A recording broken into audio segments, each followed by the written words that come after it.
Hello everyone, আজিৰ ভিডিঅ'টো গৰম গৰম চাহ আৰু ঝালমুড়ি এফালে কমলা টেঙাৰ হৈতে আৰম্ভ কৰিছো দেই। তাৰ পিছত এয়া আহিলো আমি এতিয়া কলপাত কাটিবৰ কাৰণে।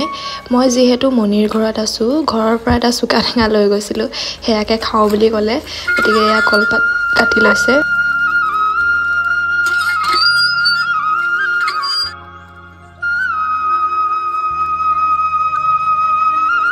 এয়া এতিয়া গুচাই আছে। তাৰ পিছত এফালে দেখিছেনে পোৱালিটো, হিও বোলে কলপাত ধুই লয়, হিও লৈ আহিছে নিজৰ কাৰণে।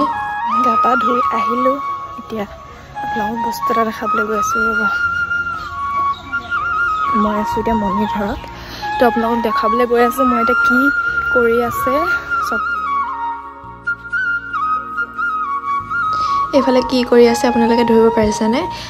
এতিয়া বাঁহ কাটি আছে, কাৰণ ৰাতিলৈ চুঙা চাউলৰ ভাত খাব হেনো, সেইকাৰণে ভাল বাঁহডাল চাই